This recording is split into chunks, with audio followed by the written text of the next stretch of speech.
welcome to Reality Tea Times 2, the podcast where we discuss all the trash reality TV we love to hate. I'm Tanika, and today we are going to be finishing up Love Off the Grid. Not exactly sure when you're gonna get this, so I'm gonna try to see if I can squeeze it in today on a Monday as you're getting, I believe you're getting Secret Lives of Mormon Wives today. I'm gonna try to get it in there. But if not, you'll get both of them. I'm thinking on Boxing Day. I'm not sure. We'll see, because I'm not sure in terms of scheduling. You'll get it. You'll be getting it, not to worry, but obviously because you're getting it now. But just in terms of when you're getting it, I'm not 100% sure. But anyways, enough of that. We're finishing up Love Off the Grid. Both episodes are going to be dropping at the same time, like I did with the first two.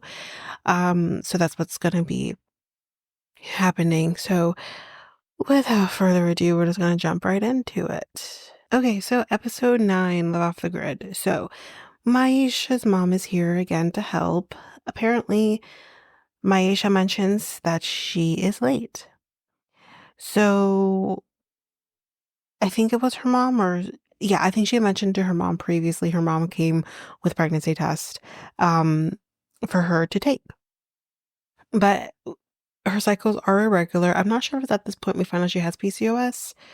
I can't remember in terms of the timeline here, but I think we do find out she has PCOS at this point. And that's one of the many signs for women who have PCOS. Not everyone, because I'm one. I have regular periods, but a lot of people, unfortunately, a lot of women, that is one of the signs of irregular periods. So my girl just squats down in the bush and starts taking this test. Wow.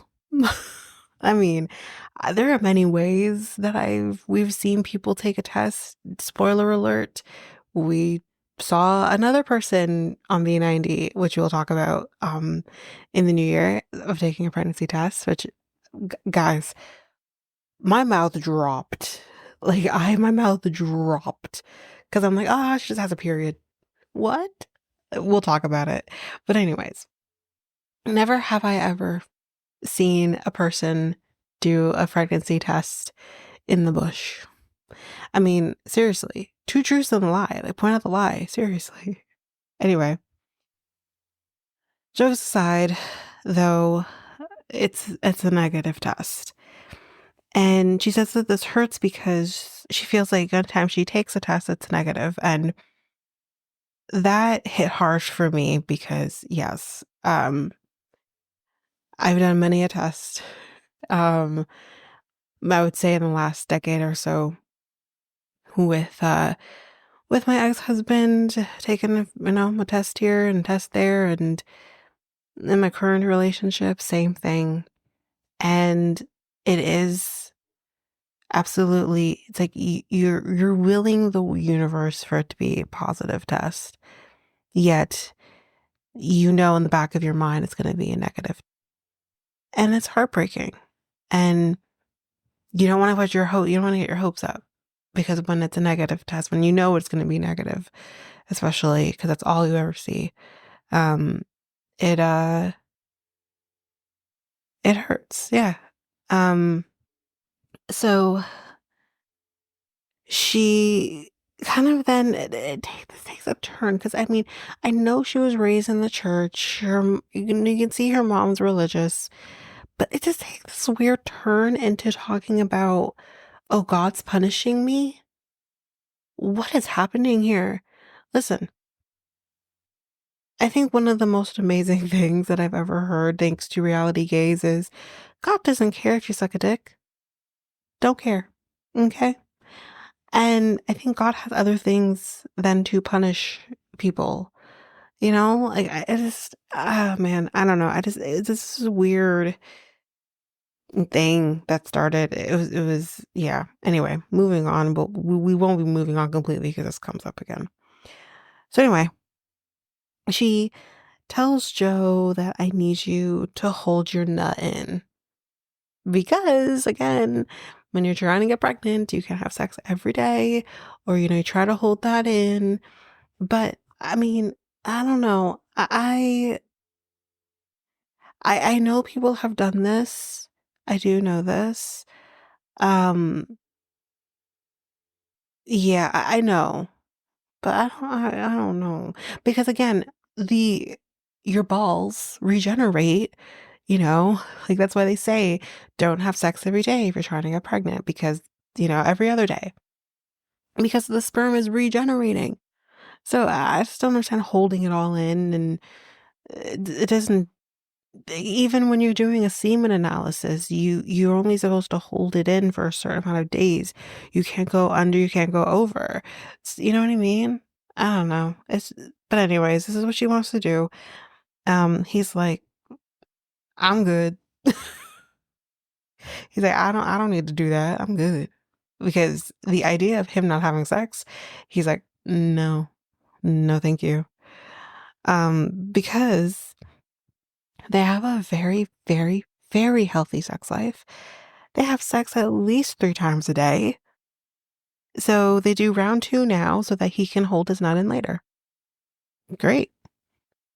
Then we're getting yoni steams. Now, we've seen a yoni steam many a times on reality TV now. I feel like the first time, at least for me, that I saw a yoni steam would have been on Seeking Sister Wife the with them people that we don't see anymore. But I didn't realize the benefits of a yoni, especially as a person with PCOS. I'm like, huh. I started doing Google searches to see where in my area they have yoni steams. It'll be something I'd do in the new year. Anyway, they say that her pussy is sad. Okay.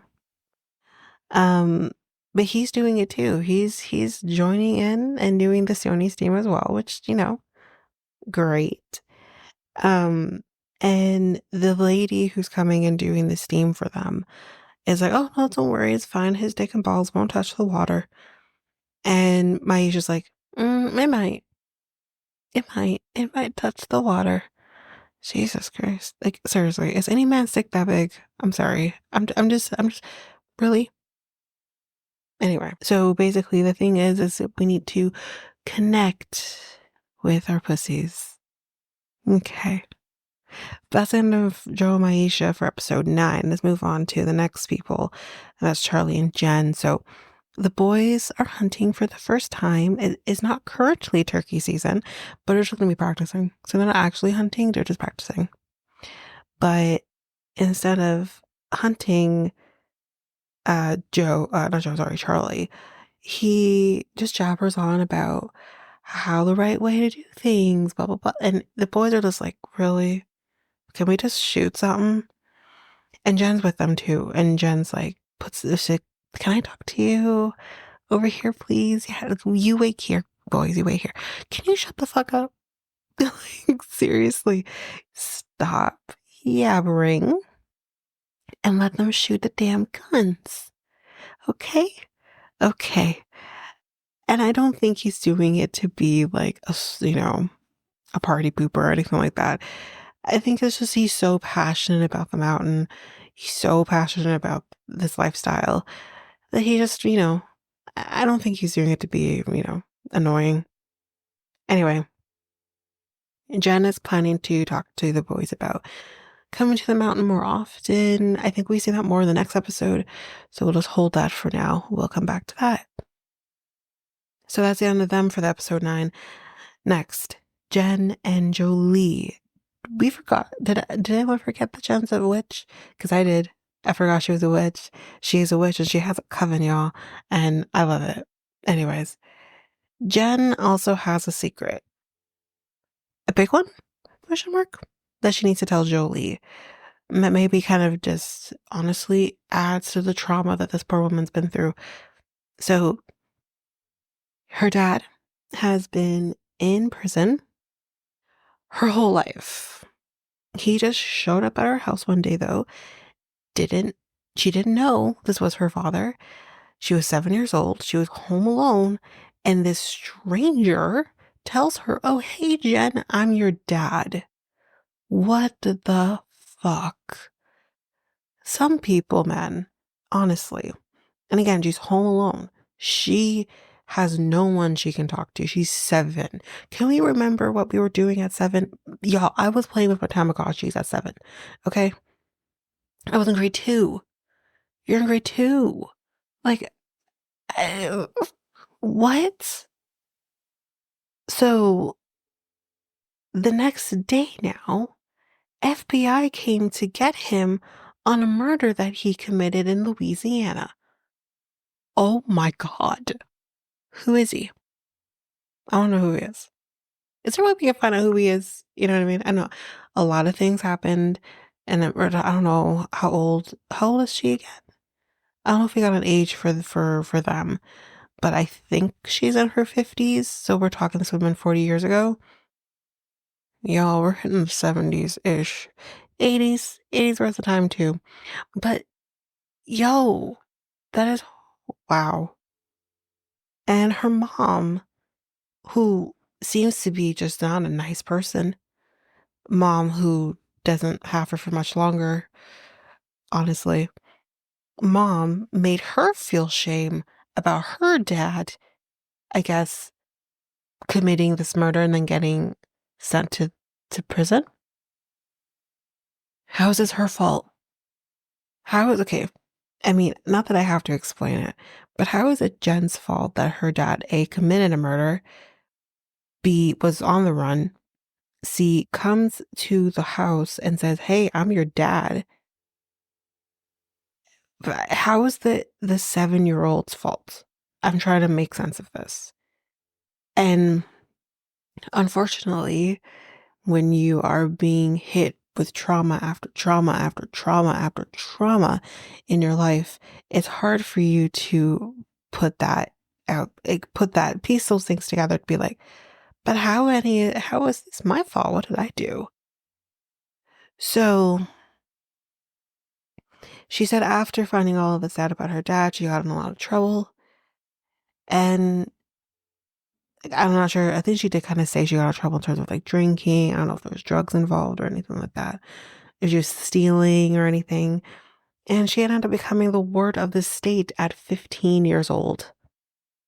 Just, I feel really, really bad for her. She's been through a lot. I mean, I have this like weird feeling when it comes to her. I think I think that honestly, when I'll get to it, I think the main thing here for her is she has no business being in a relationship as much as she wants it. And I get it. She's nowhere near ready to be in a relationship. Anyway, that's the end of episode 9. I do think we had someone else on this episode, but maybe Ryan and Shayla, but like there was not much to talk about. So let's move on to episode 10. So Myesha and Joe. So Myesha has to change her diet. Yeah. Listen, y'all, it is not easy to do. I think everyone has their thing. I think for her, she said more salty things is kind of things she craves. For me, it's sweets, which is like the worst thing to crave with PCOS. Because again, all women crave things. I'm not saying that. PCOS though heightens it even more. And it's usually the thing that is the least healthiest for you. And as much as you try to train yourself to be like, no, I can't have this, it's really difficult. So yeah, she's gonna need to try it. And Joe, being the supportive husband, is gonna be doing it with her. And she takes the opportunity to say here that we need to focus on babies. And maybe we need to put the poly lifestyle on the side for now. And she asks him if he's good with that, and he says, yes, he is. Now, do I think he fully is? No. But I do think Joe will do whatever he needs for Myesha. And I think that is how it should be, mind you. You should always put your woman first. And as women, we should always put our man first. But when it comes to wanting something so badly, like becoming a mom, trust me, nothing. And I think we all know who have wanted it or, at some point, nothing else matters. Not really. So, anyway, a neighbor comes by with a deer with that Myesha is excited to clean. Because she's always wanted to do it. Y'all, listen, I know this is how shit is done. I get it, okay? I'm honestly watching a deer be shot and killed for some reason doesn't warrant like this really visceral reaction for me. But watching it be skinned and cleaned was something that I did not have on my bingo card for this show. I can't even say mortified. I wasn't even mortified. It was, it was interesting to watch, but at the same time, you want to look away, but I couldn't. I couldn't look away. I was like, what in the, but it was still really interesting to watch. I don't, I can't tell you why. It was the weirdest thing though. I never need to see it again, mind you. But I was just like, whoa. Anyway, they cook the deer and she likes the deer. The kitty likes the fishy. By the way, the neighbor who came to help them with this, named Cliff, Cliff can get it. Anyways, that's it for them for episode 10. Next couple, Ryan and Shayla. So Ryan is burning some tumbleweeds, and Shayla's like, the sun is down and he's still working. Let me say something. I think, especially for, I don't know what it is with men, especially when they fixate on something, it's hard for them to change course. Or when they're used to life being what it's been and they just figure, oh, you can just fit in there somewhere. It's hard for them to change that. Add to the fact that this is a guy who was in the military and, you know, actually was deployed. It's just, and he deals with that trauma, the honest PTSD. I'm sure he must have PTSD. There's just, I don't think there's a way you come out scot-free from that. He's probably really thrives on the routine and it's really hard for him to probably break it. So she can't even talk without the blowtorch going off. Every time she says something, he's just like, like it's just blowtorching. It was actually really funny. Irritated her. It was funny for me. She says that she has a very successful business. I do question successful. But she has a business and she knows what she's talking about here. She says, you need, downtime. And I'm like, successful? I'm still on that. But he suggests date nights, which seems great. Yeah, let's do date nights. It's great. So he's like, what about a day working together as a way to spend time? And she's like, is that your idea of a date night? Because it's not mine. So we take literally one step forward and about 10 steps back with, trying to create something for both of them to do together that they can both appreciate. So while he's talking to Rejection about why he is here, he says, oh, she kicks me out of the house so she can work, which I mean, I kind of gonna. And she says, oh, no, no, you don't. Oh, no, no, no, you don't. That is not what happened. That is not what happened. And I'm like, oh, Jesus Christ. And he has set up an air mattress outside with a card and hot chocolate. And he tells her, listen, I heard you last time. I'm going to do better. And I guess we'll see whether or not that actually happens. But anyways, that's it for them for episode 10. Next, We are with Arunia and Samuel. He left. He dipped the fuck out. He didn't even last. But he does come back and they talk about kind of what happened here. And they disagree on what the plan was supposed to be in terms of, I mean, here's the thing. I don't particularly like Arunia. I don't particularly like Samuel either. They're both kind of stupid. You, Arunia, want to make babies. You don't tell him that. You just figure he wants to make babies. Samuel, you don't tell her that you want to work and travel to do so. So you don't communicate with each other on those things. Back to Arunia, you don't make compromise in terms of sleeping with your child. You're in a relationship with somebody. I'm sorry, but like there has to be some boundary, especially when this is not his child. So that's awkward and weird. So it's just like there's no compromise with her whatsoever. And there's a lack of communication on his part as well. So it's just like this was never going to work. And it doesn't because they break up. That's basically it for them for episode 10. I don't think we see them again until they, well, at least her, anyways, until the last episode. And next people, who the fuck is Kennard? Who the fuck?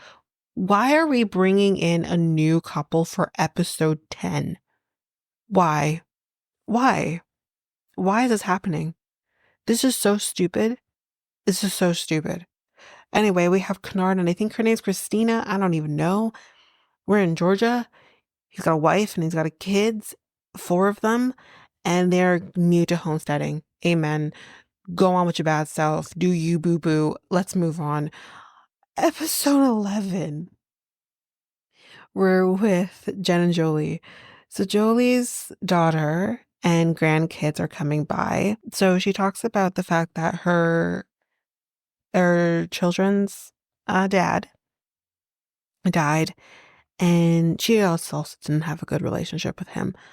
Yeah, I don't know if you get a lot of details on that. I do wonder if one of those things is I just don't want to have sex with men. Which, you know what? If I wasn't straight, I too would choose not to have sex with men. Men are tiring. Men are just stupid. Anyways, so Emily is her daughter's name, spelled Emalee. You know, Jolie, I love Jolie very much. And I mean, Jolie's a very interesting name for a first name, mind you. The spelling of this name, though, come on. Anyways, Emily, her daughter, is a little unsure here about Jenn. And I think honestly, it's not about Jenn for her. It's about the fact that Jolie was in a 2-decade-long relationship with somebody. They're used to this person. I'm going to assume not the father. They're used to this person. And that came crashing. And now she's in this relationship with Jenn not long after that. So I think she really struggles with that. Now, I want to say this. Sweetheart, I'm going to say this. Lesbians move really quickly. So you're going to need to get used to this, okay? Because chances are this is not going to be the last time that her mom moves a little quick onto another relationship. Anyways, she is here, and listen, she doesn't say hello to Jenn. Jolie also doesn't introduce Emily and her grandson to Jenn. And I think her boys were still there too. There's no introduction. And Jen's like, hey, yeah, hi, I'm here. I'm over here. I can't come say hi because the water's warm and I need to do these dishes before the water gets cold again. Why didn't Jolie introduce her daughter? It is something that is discussed later, but I just don't understand why that didn't happen. Anyway, then we have this really awkward dinner where Emily is not saying a damn thing Like, barely words were exchanged between Jenn and Emily. And honestly, it's rude of Emily to not say anything to this person. Like, you're at this person's home, say something, okay? You could have said hello. I don't even think she says goodbye, or barely. And Jenn is trying to have a conversation with Emily, but Emily's just not receiving it. And it's honestly, it's really shitty. She's grown enough. She's grown enough to have a child. You're grown enough to act a little better. Anyways, so Jenn, Emily thinks is sweet and kind. That's that real? Usually it isn't. And I said, who hurt you? Jesus. She thinks that her mom can live there, but long term, maybe not so much. And more on that later. She questions, how can my mom go from being in a relationship for 22 years to this one so quickly? Because lesbians. Then Jolie starts having a breakdown because when she has this conversation with Emily on their own, where Emily's kind of like, I'm a little unsure here about Jenn, that really sends Jolie in a tailspin. And she has some mentee B. And she does end up leaving. I think this was in this episode, or maybe it was the next episode. So I'll probably talk about it again in the next, for episode, what episode are we on? 11? I don't even know. But she does end up leaving and spending time with her daughter and grandson at the Airbnb that she rented. So, yeah. So that's basically it for them. Let's move on to Jenn and Charlie. So the boys have left, all of them, everyone that's left, the only three that were here are now gone. Jenn is having second thoughts about being on the mountain now, which is like, what?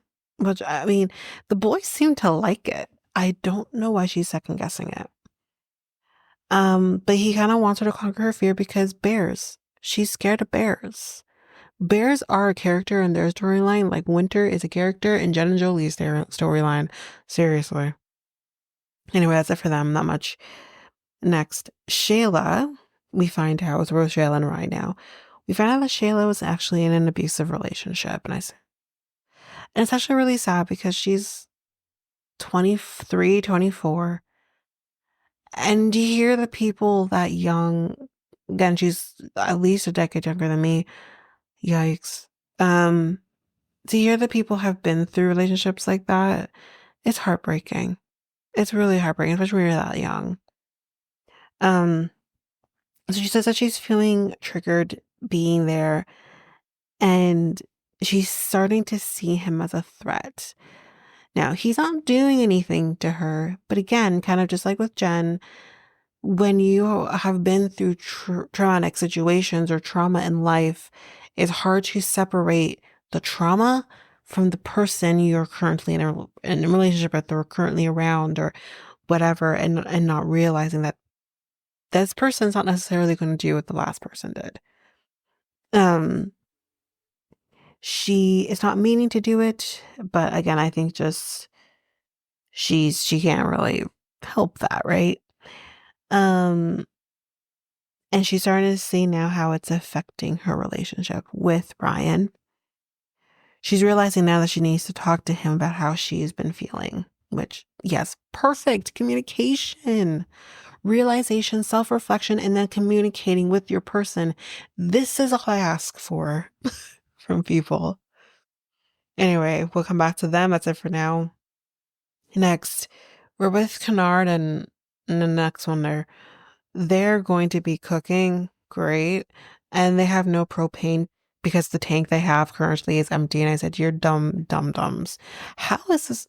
Oh, seriously, I'm going to have thoughts and feelings about the storyline. I'll wait till the end of the show completely. It's like, why are they here? Anyway, so they have to use this rocket stove where you basically put sticks and shit in the bottom of it, and then the fire from the sticks and shit, not actual shit, but you see where I'm going with this, leaves and stuff, will cook the food very, very fucking slowly. The end. Moving on. final episode for this episode, episode 12. So, like I said, Jolie's going to be staying at the Airbnb with Emily, which is triggering Jenn because Jenn's like abandonment issues, as we know she has. So, her leaving is like, why is she leaving me right now? But this is what I mean. Yes, you have abandonment issues, you have trauma. I get that. But then maybe what you need is a therapist, not a girlfriend. Maybe that's what you need because you have to kind of realize, and again, it's training your brain, but but basically you need to kind of say to yourself, this isn't about me. It's nothing to do with me. She has every right to want to spend time with her daughter, but she complains about that. She complains about the fact of, I have to like be here by myself and whatever. And she's going to be with her daughter like that. Like, why? I'm like, but why not? You know what I mean? Like, why wouldn't she? Anyways, so it's the next day now, and Jenn is feeling let down about the meeting with Emily, which I think is understandable. I think that's 100% understandable. And honestly, valid. So the boys have left now. Jolie is back, and we start talking about the meeting with Emily. She's like, there was no introduction, and Jolie's, well, huh, really? I didn't realize. I'm sorry. Which, yes, but how did you not realize that you're like going over to your daughter, which fine, and then you're just walking off? Did you not think about the person whose home this is? Oh shit, yeah, let's go introduce you first. What? And she also says she didn't talk to me much, which no, she didn't. And she's like, then you left like you did because she just wanted to be with her daughter, and that's, whatever. And then Jenn kind of only hears like, you'd rather be with your family and not here, which is just like, that's not fair to Jolie. And it's also not fair to her either. Like, you're just putting yourself through unnecessary stress. She makes everything about her, I find. Like I said that already. And she just thinks that you aren't telling me the truth about wanting to be here, which is like, uh, do, uh, do I think Jolie would rather be anywhere else? Absolutely. Is Jolie valid in thinking that? 100%. She should be able to think that way, but still want to be there because you're here, you know? And everyone's valid in the way they're thinking. But she literally just wants someone to be rosy and peachy about being here, roughing it, when that's not necessarily like, not many people choose to off grid. And that should be understood, but that doesn't mean she doesn't want to be there because she wants to be there with you. But anyways, that's it for them for episode 12. That's going to be it for this episode for them entirely. Moving on, Myesha and Joe. So Myesha thinks that she might be pregnant this time because she's craving things, y'all. She's craving things. And I said, honey, that's just a Tuesday. Anyway, she takes that test and it's negative, unfortunately. And we do find out after that Joe's sperm does work. Yay for sperm working. She says that he doesn't come a lot though, so that's crazy. And I'm like, it has nothing to do with what you see, honey. It's just about what the count's got. You know, how much sperm he's got in each load. As long as there's enough in each load and they're moving and the shape well, you're good. Anyway, then the ducks start fucking, and that is also something I didn't. Why is it always Joe Myesha's storyline that I'm like, didn't expect to see that? Didn't expect to see that? Didn't expect to see that. I didn't expect that. Yep, didn't expect that. It was that duck was squishing that other duck. I'm just, and then there's the other duck like Like, what? Making sure she doesn't get away? It was really weird. It was okay. We're gonna move on because I'm getting uncomfortable. That's it for them. Very quick with Ryan and Shayla. Shayla is all in on continuing this journey with Ryan. She's not going anywhere. Great. I think that's kind of the last time we see them until the last episode as well. So we'll see. We'll talk about them again later. And then we're back with the new people there, Kennard and her. And they're like, she's like, fuck them animals. They ate my corn. I love animals, but they ate my fucking corn. The bunnies ate her. The bunnies ate her corn. Anyway, they go hunting. And the puppies crash the party while they go hunting. And these puppies were the cutest puppies. Honestly, the best part of their storyline is the animals. We'll get a goat soon. We get puppies. There's this bird whose name I didn't quite catch, but the bird is just everywhere. That is the best part of their storyline. Everything else could care fucking less. Anyways, that is it for this episode. That is it for Love Off the Grid for now. We have one more episode. It's going to be covering 2 episodes, 13 and 14. And that's basically that. That'll be the end of Love Off the Grid. Again, not sure when you're getting this episode, but hopefully soon. I think I'll let Mormon Wives just sit there for a bit because y'all, I'm so excited you guys are getting this. Even though like you probably would have already gotten it by the time you get this, but oh, can't wait for that to come back for season 2. But anyways, that is it for this episode. So if you like what you heard, please rate, review the podcast on either Apple Podcasts or Spotify. Also, don't forget that you can also share us with everyone in your life if you really love this. And I do want to read those reviews. I'm definitely getting 5-star ratings, but I want to read those reviews. So send me those reviews and I will read those 4 and 5-star reviews on the podcast. Also, we're on every one of your favorite podcast apps. Every one of them, including you can find us on YouTube at Reality Tea Times2. If you want to connect with us, you can do so by going to either Facebook or Instagram at Reality Tea Times2. You can also find us on Twitter, TikTok, Reddit at Reality Tea Times2 Pod. We also have our email, which is at realityteatimes2 at hotmail.com. Definitely want to hear from you guys. And we also have our new website where you can listen to all of these episodes. You can review the podcast on there as well. You can connect with me in any way, all the stuff. It's all there. And you can find me there at www.realityteatimes2, all spelled out, .podpage.io. It's there. And don't forget, I also have my other podcast with my friend Mikkel, Next Week Podcast, where we talk about all kinds of different topics. But you can find us on any of your favorite podcast apps over there as well. Or you can also go to YouTube and you go to Next Take Podcast, as well as our website, which is solo.to/Next Take Podcast. So yeah, there's that, and that's basically that. And again, don't forget, if all of this information is overwhelming, we do have all of the links, everything in our show notes. But that is it for now, guys. Thanks.